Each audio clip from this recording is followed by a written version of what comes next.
Assalamu alaikum my dear students. I hope you are all doing good. Dear students, आज का जो topic मैं आपके सामने लाई हूँ दैट इज़ ज्योमेट्री. ज्योमेट्री जो है, पहले हम इसका मीनिंग समझते हैं. ये ज्योमेट्री होता क्या है. पहला जो यहाँ पे पॉइंट है, जो ये ज्योमेट्री है, इसका जो फादर है दैट इज़ यूक्लिड. अब ये जो ज्योमेट्री है ये दो वर्ड से निकला है, जियो एंड मैट्री. जियो का मतलब क्या होता है, अर्थ, और मैट्री का मतलब जो है दैट इज़ मेजरमेंट. तो अगर आप यहाँ पे खुद देख सकते हैं तो ज्योमेट्री, अगर हम इन दोनों वर्ड्स को मिला के क्या समझेंगे, ज्योमेट्री का मतलब है जो भी चीज़ें अर्थ पे हैं हमें इनको मेजर करना है. तो डियर स्टूडेंट्स, आपने बचपन से देखा होगा ज्योमेट्री बॉक्स आपके बैग में होता है. जो ज्योमेट्री बॉक्स हैं उसमें आपने देखा होगा रूलर, उसमें है प्रोटेक्टर, उसमें है कंपास, उसमें है डिवाइडर एंड अदर थिंग्स. तो आप वो ज्योमेट्री बॉक्स किसके लिए यूज़ करते थे, आपको पता होगा. आप वो ज्योमेट्री बॉक्स लाइन्स को मेजर करने के लिए यूज़ करते थे, या एंगल्स को मेजर करने के लिए यूज़ करते थे, या एंगल ड्रा करने को, लाइन ड्रा करने को. आपने ये बहुत सब कुछ आपने देखा होगा. तो यहाँ पे हम समझते हैं पहले बेसिक्स, क्योंकि जब आपको बेसिक समझ आ जाएगा तब भी आप क्वेश्चंस कर पाओगे. तो डियर स्टूडेंट्स, हमें क्या पढ़ना है, जो भी चीज़ें अर्थ पे है उनको हमें यहाँ पे मेजरमेंट करना है. कैसे, पहले हम थोड़ा सा बेसिक्स यहाँ पे जानते हैं. पहला जो पॉइंट यहाँ पे है, पहला point that is point. Point होता क्या है, पॉइंट आपने देखा है ये एक डॉट है, जैसे मैंने यहाँ पे बना के रखा है. एक डॉट आप लो, that is called the point. लेकिन ये पॉइंट हमें दिखाता क्या है, पॉइंट हमें शो करता है एग्जैक्ट लोकेशन या किसी चीज़ की पोजीशन. और जो ये पॉइंट एग्जैक्ट लोकेशन हमें दिखाता है, लेकिन किसकी, हर एक ऑब्जेक्ट की पोजीशन, एग्जैक्ट लोकेशन एक यूनिक होती है. और जो ये पॉइंट है इसका कोई लेंथ नहीं है, इसका कोई विड्थ या ब्रेडथ इसको हम बोलते हैं, या थिकनेस, वो मोटापन उसमें है ही नहीं. न लेंथ होती है न ब्रेडथ होती है. बस ये हमें दिखाता क्या है, एग्जैक्ट लोकेशन ऑब्जेक्ट्स का. अब जो ये पॉइंट है इसके दो टाइप्स हैं. क्या क्या टाइप है, एक है कोलिनियर पॉइंट और जो सेकंड है that is non collinear point. पहले समझते हैं कोलिनियर पॉइंट किसको बोलते हैं. डियर स्टूडेंट्स, अगर हम अभी आपने पॉइंट समझा एक डॉट है, और यहाँ पे एक बात आप याद रखिएगा, जो पॉइंट्स होते हैं उनको हम डिनोट करते हैं कैपिटल लेटर्स से. A to Z तक जो लेटर्स हैं, हमारे पास 26 लेटर्स हैं, हम पॉइंट्स को इन्हीं A to Z अल्फ़ाबेट से यहाँ पे दिखा सकते हैं, डिनोट कर सकते हैं. अब मुझे समझाना है आपको कोलिनियर पॉइंट किसको बोलते हैं, बहुत इंपॉर्टेंट है डियर स्टूडेंट्स. अगर हम अब यहाँ पे पॉइंट्स लेंगे, एक पॉइंट नहीं, पॉइंट्स, यहाँ पे मैं पॉइंट्स की बात कर रही हूँ. जब यहाँ पे एस आया इट मीन्स दो से ज़्यादा पॉइंट्स होंगे. तो मैंने यहाँ पे पी लिया, क्यू लिया, आर पॉइंट लिया, एस और टी पॉइंट लिया. इन पॉइंट्स को मैंने ज्वाइन किया. यहाँ पे जब मैं इन पॉइंट्स को ज्वाइन करती हूँ तो मुझे एक स्ट्रेट लाइन मिलती है. अगर ऐसा पॉसिबल हो कि हम पॉइंट्स लेंगे और उन पॉइंट्स को हम ज्वाइन करेंगे और हमें एक स्ट्रेट लाइन मिल सकती है, तब जाके हम क्या कहेंगे, जो पॉइंट्स हैं उनको हम कहेंगे कोलिनियर पॉइंट्स. आप यहाँ पे देख सकते हो, वर्ड से ही पता चलता है जो ये कोलिनियर है, ये दो वर्ड से निकला है, col and linear. Col means together, linear means एक स्ट्रेट लाइन. तो पॉइंट्स को अगर आप टुगेदर मिलाते हो और आपको एक स्ट्रेट लाइन मिल सकती है, तब जाके आप क्या कह सकते हैं कि वो पॉइंट्स को क्या बोलते हैं, collinear points. I hope dear students आपको समझ आया, बिकॉज ये पॉइंट, ये जो यहाँ पे मैंने कोलिनियर पॉइंट समझाया, बहुत इंपॉर्टेंट कॉन्सेप्ट है. इस पे आपको क्वेश्चन भी मिलेंगे आगे जाके. अब देखिए नेक्स्ट जो पॉइंट्स का टाइप है that is non collinear points. अब नॉन कोलिनियर पॉइंट्स क्या होता है, जैसे आपने ऊपर देखा collinear, col means together and linear means linear straight line, यहाँ पे नॉन है, नॉन कोलिनियर। इट मीन्स अगर अब हम पॉइंट्स यानी कि 2 से ज़्यादा पॉइंट्स लेंगे, उनको ज्वाइन करेंगे, हमें एक स्ट्रेट लाइन नहीं मिल सकती है, हमें टेढ़ी लाइन मिलेंगी। तो तब जाके हम उन पॉइंट्स को क्या कहते हैं, नॉन कोलिनियर पॉइंट्स। जैसे मैंने आपने यहाँ पे देख सकते हैं, मैंने PQRST पॉइंट लिया, इनको मैंने ज्वाइन किया, तो मुझे क्या मिलती है, एक स्ट्रेट लाइन मुझे नहीं मिलती है इन पॉइंट्स को ज्वाइन करने से। तो मैं इन पॉइंट्स को क्या नाम दूँ, नॉन कोलिनियर पॉइंट्स। नेक्स्ट है कॉन्करेंट पॉइंट्स और कोप्लिनियर पॉइंट्स। इंपॉर्टेंट नहीं है, बट थोड़ा सा आप समझिए कि क्या होता है कॉन्करेंट पॉइंट्स और कोप्लिनियर पॉइंट्स। जो कॉन्करेंट पॉइंट्स हैं ये आप आगे भी अभी समझोगे इन लाइन्स में, जब हम टाइप्स पढ़ेंगे लाइन्स की। कॉन्करेंट पॉइंट्स क्या होता है, पहले आपको लाइन मैंने पढ़ाया ही नहीं, इसलिए आप ये आगे समझिए। थोड़ा सा मैं आपको यहाँ पे ओवरव्यू देती हूँ।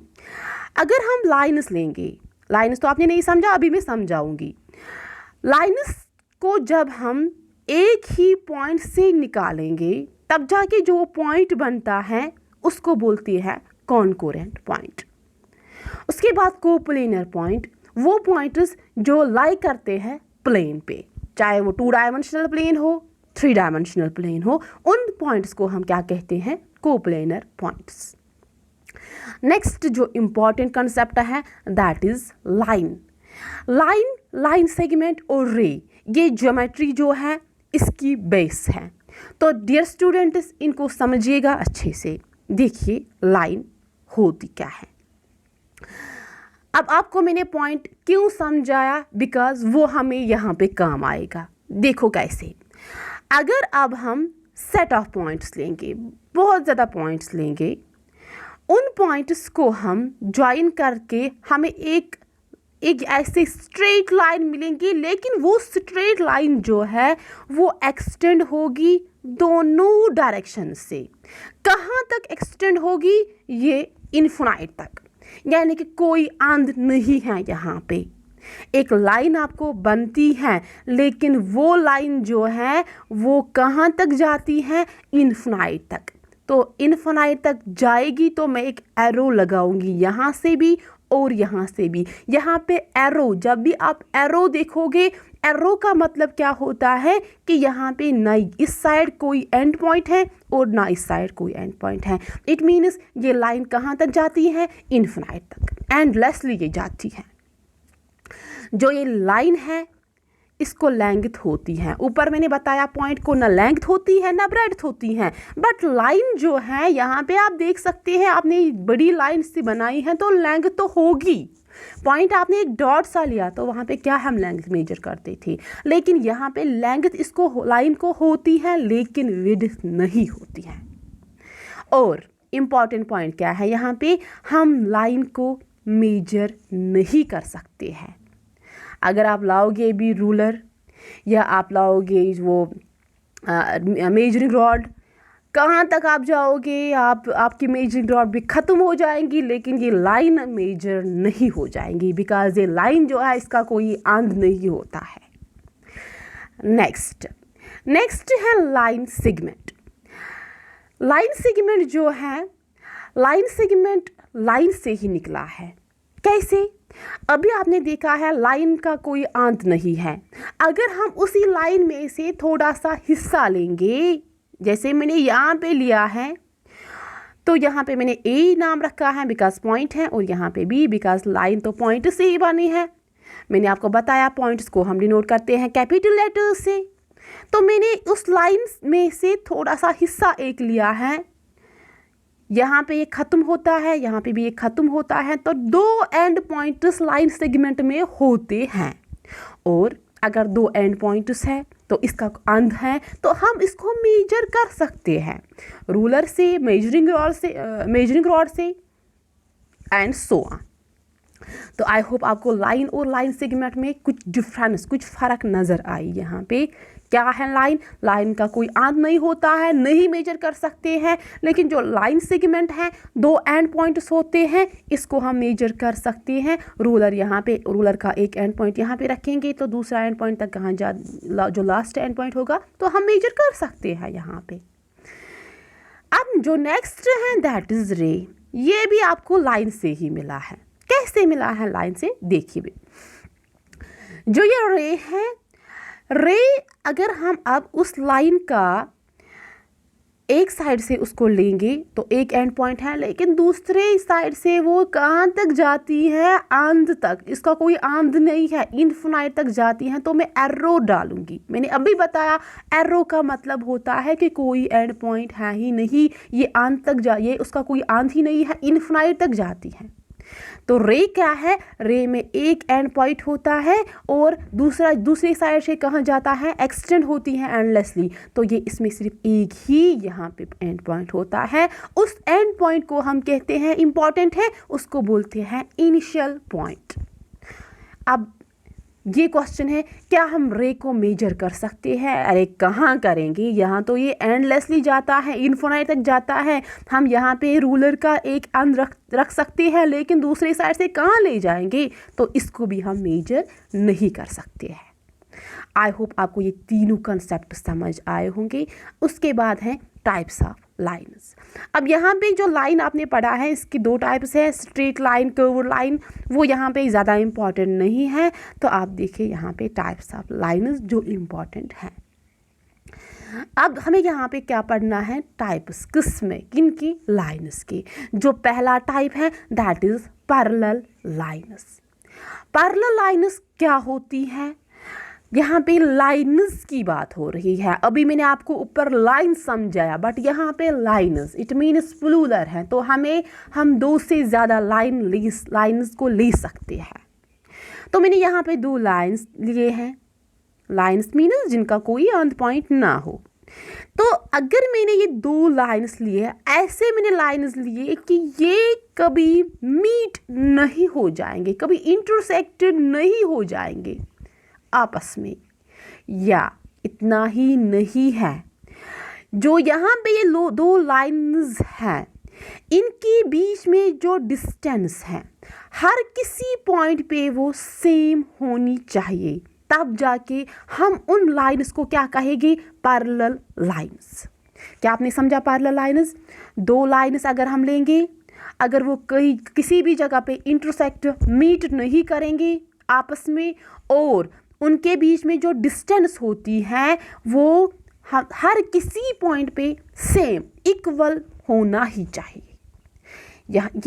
यहाँ पे मैंने आपको ऊपर नहीं बताया, जो लाइन्स हैं वो हॉरिजॉन्टल भी हो सकती हैं, वो वर्टिकल भी हो सकती है, वो स्लांटिंग या ओब्लिक जिनको हम कहते हैं वैसे भी हो सकती है। तो यहाँ पे मैंने ली है, this is called the horizontal line, this is vertical and this is oblique या स्लांटिंग। तो लाइन्स की 3 टाइप्स हैं यहाँ पे। ये हो सकते हैं वर्टिकल भी, हॉरिजॉन्टल भी एंड स्लांटिंग भी। यहाँ पे आप देख सकते हैं मैंने यहाँ पे हॉरिजॉन्टल लिया, लेकिन ये लाइन्स क्या है, इनके बीच में डिस्टेंस हर एक पॉइंट पे सेम है और ये मीट नहीं होते हैं, तो हम इनको क्या कहेंगे? Parallel lines. यहाँ पे मैंने वर्टिकल लाइन्स ली है, डिस्टेंस बीच में सेम है, ये मीट नहीं होते हैं, that is called the parallel lines. यहाँ पे भी ये लाइन्स है, लेकिन इनके बीच में जो डिस्टेंस है दैट इज इक्वल, एंड ये किसी जगह पे मीट नहीं, जब डिस्टेंस इक्वल है तो मीट नहीं हो जाएंगे, तो इनको क्या कहेंगे? Parallel lines. जो पैरेलल लाइन की यहाँ पे नोटेशन है, इसको हम कैसे डिनोट करते हैं? 2 वर्टिकल लाइन से। अब हमने कहाँ फुर्सत होती है, हम लिखेंगे PARALLEL, तो इतना टाइम लगता है, तो हम क्या डालते हैं? ऐसे 2 वर्टिकल लाइन्स। अगर यह L लाइन है तो L इज पैरेलल, ये M लाइन है, किस लाइन को? M लाइन को। आई होप आपको पैरेलल लाइन समझ आया, बहुत ही इंपॉर्टेंट कॉन्सेप्ट था। उसके बाद जो नेक्स्ट है that is perpendicular lines. Perpendicular lines क्या है? अगर हम एक वर्टिकल, मैंने ऊपर समझाया वर्टिकल लाइन और हॉरिजॉन्टल लेंगे, ये वर्टिकल लाइन है और ये हॉरिजॉन्टल लाइन है, इनको हम क्रॉस में मिलाएंगे। क्रॉस में ऐसे ऐसे, आप ऐसे भी ले सकते हैं, आप ऐसे भी ले सकते हैं। तो हमने एक हॉरिजॉन्टल ली और एक वर्टिकल लाइन ली, उनको क्रॉस में हमने मिलाया ताकि यहाँ पे कितना डिग्री एंगल बना, 90 डिग्री, जिसको हम क्या कहते हैं, राइट एंगल। आपने ये पढ़ा होगा। तो अगर ऐसी कंडीशन हो तब जाके हम उन लाइन्स को क्या कहेंगे, परपेंडिकुलर लाइन्स। तो यहाँ पे आप देख सकते हैं ये एल लाइन है और ये एम। तो मैंने इनको कैसे मिलाया, क्रॉस में। तो यहाँ पे कितना डिग्री एंगल बना, 90 डिग्री। तो हम क्या कहेंगे, ये परपेंडिकुलर लाइन्स हैं। अब जो नेक्स्ट टाइप है दैट इज इंटरसेक्टिंग लाइन्स। अब इंटरसेक्टिंग लाइन्स क्या है? इंटरसेक्टिंग लाइन्स वो लाइन्स है, लाइन्स की बात कर रही हूँ, वो लाइन्स हैं जो मीट होते हैं एक पॉइंट से और वो कोई भी एंगल बनाते हैं। ऊपर भी मैंने ऐसा ही बताया, लेकिन वहाँ पे ज़रूरी है, नेसेसरी है कि वहाँ पे 90 डिग्री एंगल बनना ही चाहिए। यहाँ पे कोई भी एंगल आप बना सकते हैं। फॉर एग्ज़ाम्पल, ये मैंने एक लाइन डाली एक पॉइंट से, ये पॉइंट है बीच में, ये दूसरी लाइन डाली, ये तीसरी लाइन डाली। तो ये सारे लाइन्स एक पॉइंट से निकलते हैं और यहाँ पे एक एंगल बना, यहाँ पे दूसरा एंगल बना। तो यहाँ पे जो ऐसा जो कंडीशन जब होगी, जब एक पॉइंट से बहुत सारे लाइन्स निकलेंगी, 2 लाइन या 2 से ज़्यादा लाइन्स निकलेंगी और वो कोई भी एंगल बनाएंगे, तब जाके हम उन लाइन्स को क्या कहेंगे, इंटरसेक्टिंग लाइन्स। और उस पॉइंट को क्या नाम देंगे, पॉइंट ऑफ इंटरसेक्शन।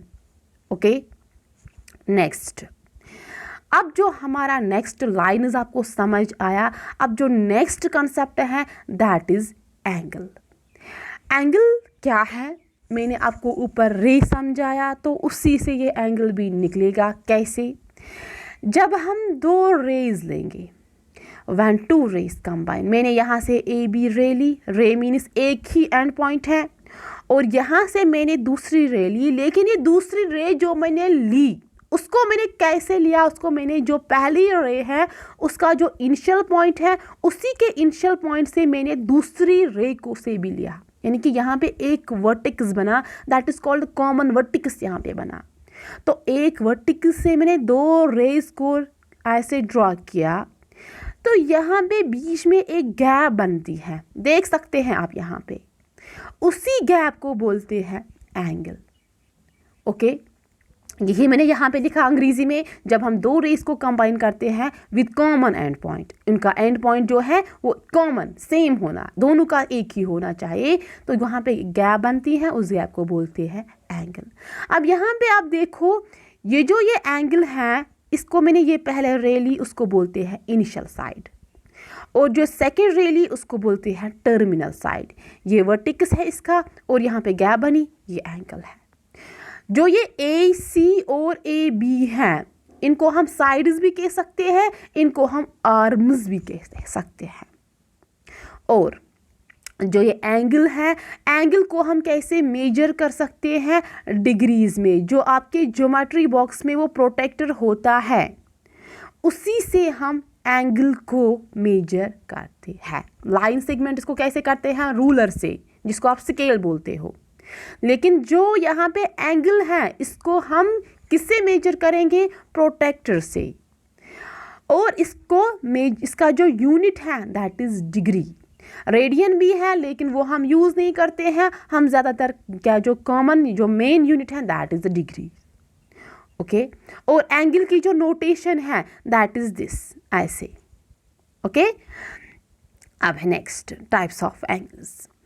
तो अब जैसे हमने टाइप्स ऑफ लाइन्स पढ़े हैं, वैसे ही टाइप्स ऑफ एंगल्स। पहला एंगल जो है दैट इज एक्यूट एंगल।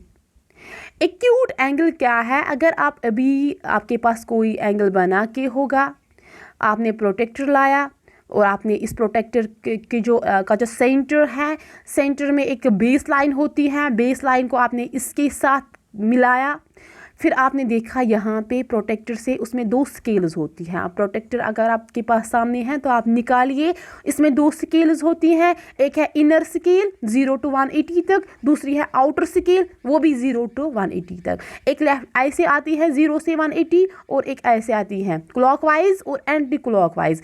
अगर आप यहाँ से बेस लाइन स्टार्ट करोगे तो आपको कौन सी स्केल यूज़ करनी है, जिसको यहाँ से 0 लिख के होगा, 0 to 180। अगर आप यहाँ से बेस लाइन स्टार्ट करोगे, बेस लाइन लोगे, तो आपको यहाँ से ही 0 से 180 तक मेजर करना है। तो यहाँ पे अब हम एक्यूट एंगल समझते हैं। मैंने क्या बताया, अगर आपने ऐसे आपके पास एंगल होगा और आपने प्रोटेक्टर लाया, उसको मेजर किया, अगर आपको वो एंगल 0 से ज़्यादा लेकिन 90 से कम मिलेगा, तब जाके हम उस एंगल को जनरल में क्या नाम देंगे, एक्यूट एंगल। मैं फिर से बताऊंगी, अगर हमने एंगल का मेजर 0 से ज़्यादा लेकिन 90 से कम निकला, तो हम उस एंगल को क्या कहेंगे, acute angle. Next, obtuse angle. Obtuse angle opposite है एक्यूट एंगल का। अगर हमारे पास एक एंगल है, उसको हमें मेजर करना है प्रोटेक्टर से, अगर उसका मेजर आया 90 से ज़्यादा लेकिन 180 से कम, उस एंगल को हम कहेंगे उस time obtuse angle. Next, right angle. Right angle क्या होता है, अगर हमें एंगल को मेजर करना है और उसका मेजर हमें एग्जैक्टली 90 डिग्री आया, 90 से कम नहीं, 90 से ज़्यादा नहीं, एग्जैक्टली 90, उस टाइम हम उस एंगल को कहेंगे right angle. Okay. Next is straight angle. Straight angle क्या है, अगर हमें एंगल का मेजर कितना आएगा, 180, उस टाइम हम उस एंगल को क्या कहेंगे, 180। जो प्रोटेक्टर होता है उसमें ऐसे बेस लाइन होती है, वो कितना है, वो भी 180 ही होता है। Okay. Next, reflex angle. Reflex angle क्या होता है, ये इंपॉर्टेंट है। अगर हमें एंगल का मेजर 180 से ज़्यादा लेकिन 360 से कम, 180 से ज़्यादा लेकिन 360 से कम आएगा, उस टाइम हम उस एंगल को क्या नाम देंगे, रिफ्लेक्स एंगल। उसके बाद लास्ट वाला जो एंगल है, दैट इज कंप्लीट एंगल, जिसको हम दूसरे नाम से भी कह सकते हैं फुल रोटेशन या फुल एंगल। आपको नाम से ही पता चला होगा, वो एंगल जिसका मेजर कितना होगा, 360। ये ऐसे बराबर ये एंगल होता है इतना। अगर जैसे सर्कल होता है, सर्कल में जो सेंटर होता है वो कितना होता है, 360 डिग्री एंगल। तो अगर हमें मेजर किसी एंगल का कितना आएगा, इक्वल टू एग्जैक्टली 360, तो हम उस एंगल को क्या कह सकते हैं, कंप्लीट एंगल। उसके बाद है next topic, that is pairs of angles. Pairs, आपने पेयर पता है आपको, पेयर मीन्स जोड़ी। तो अगर अब हम दो एंगल एक साथ लेंगे, उसी को बोलते हैं पेयर ऑफ एंगल्स। इसमें क्या होता है, इसमें दो टाइप्स है, complementary angles and supplementary angles, जो आपके सिलेबस में है और जिसमें आपको ज़रूरी एक क्वेश्चन आएगा। देखिएगा, कॉम्प्लीमेंट्री एंगल्स। कॉम्प्लीमेंट्री एंगल्स क्या है, मैंने आपको अभी बताया, हमें पेयर ऑफ एंगल्स यहाँ पे पढ़ना है, तो हमें दो एंगल्स लेने हैं। अगर हमने फॉर एग्जांपल थीटा एक एंगल है, थीटा 1 एक एंगल है, थीटा 2 दूसरा एंगल है, ये यहाँ एग्जांपल है, पहले आप ये देखिए, थीटा 1 एक एंगल, थीटा 2 दो एंगल, या एंगल 1 या एंगल 2। आप ये थीटा 1 थीटा 2 से आप कंफ्यूज हुए होंगे, मैं लूँगी एंगल 1 और एंगल 2। अगर मुझे उनका सम किसको बोलते हैं, जब हम दो नंबर्स या किसी दो चीज़ों को ऐड करते हैं, जो वहाँ पे आंसर आता है उसको बोलते हैं सम। अगर हमने इन एंगल्स को ऐड किया और हमें सम आया 90 डिग्री, उस टाइम हम उन दोनों एंगल्स को क्या नाम देंगे, कॉम्प्लीमेंट्री एंगल्स। जैसे मैंने यहाँ पे एंगल लिया, आप यहाँ पे देख सकते हैं माय डियर स्टूडेंट्स, यहाँ पे मैंने 60 डिग्री एंगल लिया और ये 30 डिग्री एंगल लिया, दो एंगल्स हैं। तो यहाँ पे एंगल CAB, हम एंगल इसको हम सीधे एंगल AB लिख सकते हैं और यहाँ पे एंगल D लिख सकते हैं। तो एंगल A प्लस में उन दोनों को ऐड करूँगी, उनका ऐड करके मुझे क्या निकलेगा, 60 + 30 दैट इज़ 90 डिग्री। अगर मुझे ऐसी कंडीशन होगी किसी जगह पे मुझे दो एंगल्स का सम किसके बराबर आएगा, 90 डिग्री, तो मैं उनको क्या एंगल्स का नाम क्या दूंगी, कॉम्प्लीमेंट्री एंगल्स। ओके। अब उसके बाद है next, that is supplementary angles. Supplementary angles क्या है, अगर हमें दो एंगल्स का सम किसके बराबर आया, 180, तो उस टाइम हम उन एंगल्स को क्या बोलेंगे, सप्लीमेंट्री एंगल्स। बहुत ही इजी कॉन्सेप्ट है। अब है next, that is linear pair. ये भी एंगल का टाइप पेयर्स ऑफ एंगल्स में ही आता है। लीनियर पेयर समझिएगा, बहुत इंपॉर्टेंट है और इस पे क्वेश्चंस भी आते हैं। देखिए मैंने यहाँ पे एक स्ट्रेट लाइन ली, मैं आपको कॉमन लैंग्वेज से समझाऊंगी। मैंने एक स्ट्रेट लाइन ली, स्ट्रेट लाइन पे मैंने क्या ली, एक रे, ये लाइन सेगमेंट है, ठीक है। मैंने एक लाइन सेगमेंट ली, उस पर मैंने एक रे ली। उस रे ने इस लाइन सेगमेंट को यहाँ पे दो हिस्सों में डिवाइड किया, मैंने इसको ओ नाम रखा, ए ओ और ओ बी। दो हिस्सों बराबर नहीं है तो दो पार्ट्स यहाँ पे बन गए। यहाँ पे इस रे की वजह से पहले अगर आप देखते थे ये एक स्ट्रेट लाइन थी, तो यहाँ पे एंगल कितना था 180, जो मैंने ऊपर समझाया। अब आपने यहाँ पे एक रे डाली तो ये एंगल दो हिस्सों में यहाँ पे तकसीम हुआ। तो अगर आप इन दोनों एंगल्स को ऐड करोगे आपको फिर से 180 ही मिलेगा। उसी को हम बोलते हैं लीनियर पेयर एंगल्स। तो यहाँ पे जो अगर हम दो एंगल्स का सम बराबर हमें 180 आएगा, उसको बोलते हैं लीनियर पेयर एक्शम। इसी से बहुत सारे क्वेश्चन सॉल्व होते हैं इस लीनियर पेयर एक्शम से। तो क्या मैंने बताया, स्ट्रेट लाइन आपको एक लेनी है, उस पर रे लेनी है, उस पर स्ट्रेंड करना है वो रे, उस रे की वजह से वहाँ पे दो एंगल्स बन जाएंगे। उन दोनों एंगल्स का सम किसके बराबर होगा, सप्लीमेंट्री, दैट इज़ 180, उसी को बोलते हैं। और उन एंगल्स को क्या बोलेंगे वहाँ पे जो दो एंगल्स बने, linear pair angles. Next concept है एडजेसेंट एंगल्स। एडजेसेंट एंगल्स क्या है, अगर आपने यहाँ पे एक एंगल लिया CAD, ओके, लेकिन आपने एक रे डाली इसके बीच में से, तो यहाँ पे इस रे आपने ड्रॉ जो किया है उसकी वजह से दो एंगल्स बने, तो इन्हीं दो एंगल्स को हम कहते हैं एडजेसेंट एंगल्स। आप शॉर्ट में ये याद रखो, एडजेसेंट मीन्स हमसाए एंगल्स, यहाँ पे नेबरिंग एंगल्स बन गए। फॉर एग्जांपल मेरे पास ये एंगल है, मैंने दो रेज डाली, यहाँ पे ये एंगल और ये एंगल बना। ये एंगल इस एंगल को एडजेसेंट है, लेकिन ये एंगल इस एंगल को एडजेसेंट नहीं बन सकता है। तो फॉर एग्जांपल अगर आपकी साइड में कोई बैठा है, आप उसके एडजेसेंट है, लेकिन अगर उसकी साइड में बैठा है वो आपके एडजेसेंट में नहीं है। यही यहाँ पे एंगल्स के साथ ही हो रहा है। अगर ये एंगल इसके साइड में है दैट इज एडजेसेंट एंगल है, लेकिन ये एंगल इसको एडजेसेंट नहीं बन सकता है।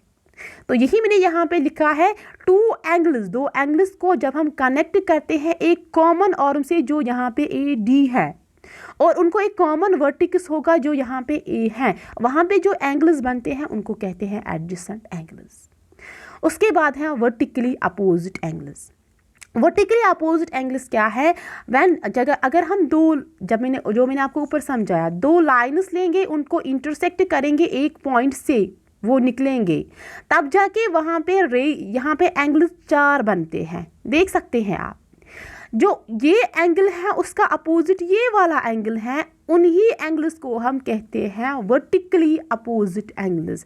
यहाँ पे देखो आप, यहाँ पे मैंने बनाया है, ये एक लाइन है, ये एक लाइन है। दो लाइन्स को मैंने एक ही पॉइंट से निकाला है, जिसको मैंने ऊपर बताया, उसका नाम है पॉइंट ऑफ इंटरसेक्शन। यहाँ पे 4 एंगल्स बने, ये एंगल इस एंगल को अपोजिट है, इसको बोलते हैं वर्टिकली अपोजिट एंगल, और ये एंगल इसको अपोजिट है, इसको भी बोलते हैं वर्टिकली अपोजिट एंगल। उसके बाद और एक बहुत अच्छा कॉन्सेप्ट है, लेकिन यहाँ पे टाइम बहुत ज़्यादा हुआ है, 28 मिनट्स हो गए हैं। आई थिंक कि मैं आपको ये नेक्स्ट लेक्चर में समझाऊंगी, लेकिन ये बहुत ज़्यादा इंपॉर्टेंट कॉन्सेप्ट है। और जो नेक्स्ट लेक्चर होगा इंशाल्लाह, उसमें मैं आपको प्रीवियस ईयर के क्वेश्चंस भी दिखाऊंगी, लेकिन with some tricks. So dear students, मिलते हैं नेक्स्ट लेक्चर में। अल्लाह हाफिज़।